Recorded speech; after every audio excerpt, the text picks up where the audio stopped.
जय सियापति रामचंद्र भगवान की जय। त्रयोविशः सर्गः।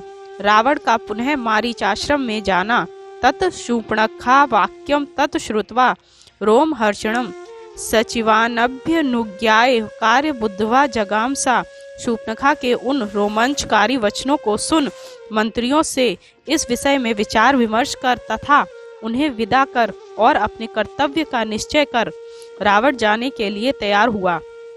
काश्चनम रथ मास्थाय कमाग रत्न भूषितम रक्षसाधिपति श्रीमान ययो नंदन दीपतिम। इच्छा अनुसार चलने वाले रतन जटित काश्चन रथ पर बैठकर राक्षस राज रावण समुद्र की ओर प्रस्थानित हुआ।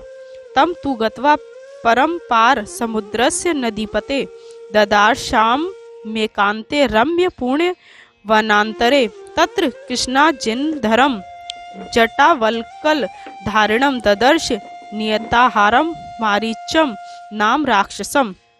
समुद्र के उस पार जाकर रावण ने वन के मध्य एकांत में एक रमणीय पुण्याश्रम को देखा। उस आश्रम में कृष्ण मृग चर्म ओढ़े हुए, सिर पर जटा धारण किए हुए और नियत आहार करने वाले मारीच नामक राक्षस को भी उसने देखा।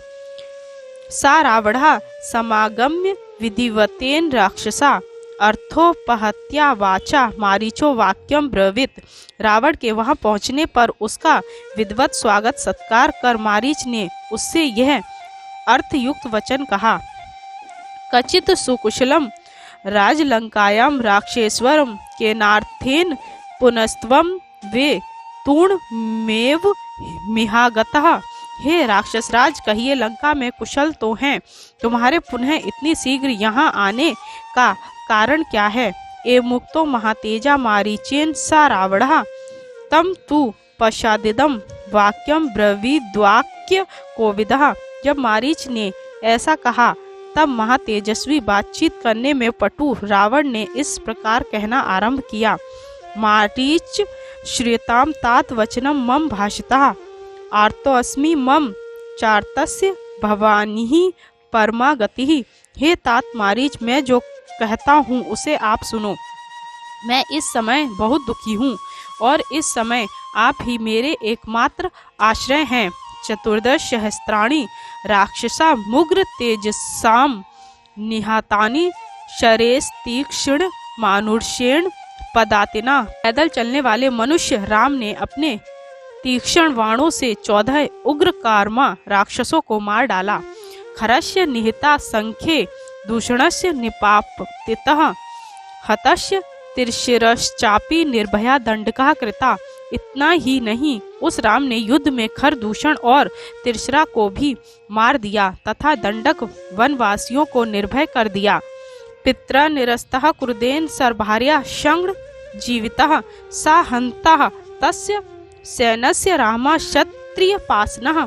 जिस क्षण जीवी राम को पिता ने क्रुद्ध होकर स्त्री सहित राजधानी से बाहर निकाल दिया, क्षत्रिय कुल कलंक उसी राम ने इस समस्त सेना का संहार किया है।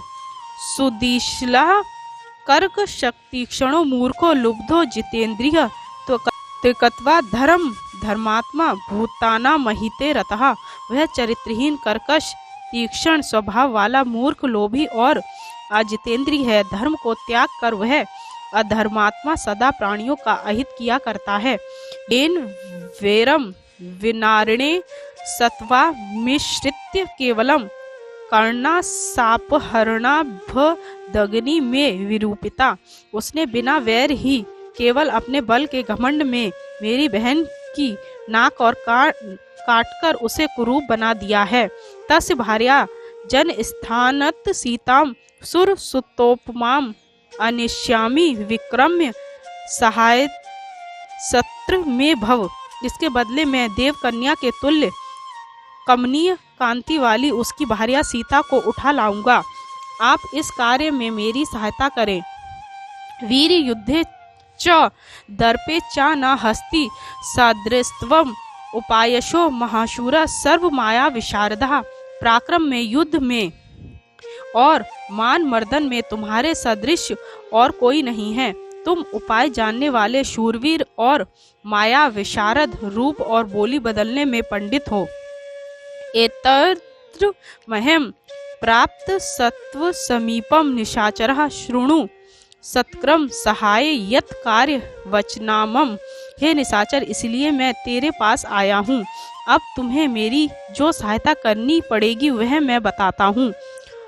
स्वर्णस्त्वं मृगो भूत्वा चित्रो रजत बिंदुभि आश्रमे तस्य रामस्य सीतया प्रमुखे चर। तुम रजत चांदी के बिंदुओं से चित्रित सोने का मृग बनकर राम के आश्रम में जाकर सीता के समक्ष विचरो। त्वाम तु निशंस्य सीता दृष्ट्वा तु मृग रूपीणाम गृहीतामिति भ्रात्रम लक्ष्मणम चाभिधास्यस्ति। मृग रूपधारी तुम्हें देखकर सीता निश्चय ही अपने पति राम और देवर लक्ष्मण से कहेगी कि इस हिरण को पकड़ लाओ। ततस्त्योर्पाये तु शून्य सीताम यथा सुखम निराबाधो हरिष्यामि राहुश्चंद्र प्रभामिव। जब राम लक्ष्मण तुझे पकड़ने के लिए आश्रम से दूर चले जाएंगे तब मैं उस आश्रम में जा बिना किसी बाधा के सुख पूर्वक सीता का उसी प्रकार अपहरण करूंगा जैसे राहु चंद्रमा की प्रभा का अपहरण करता है। तस्य राम कथाम श्रुत्वा मारीचस्य महात्मनः शुष्कम संभवद्वत्रम परित्रस्तो बभूव। रावण के मुख से महात्मा राम की चर्चा सुनकर मारीच का मुख सूख गया और वह भय से संत्रस्त हो गया।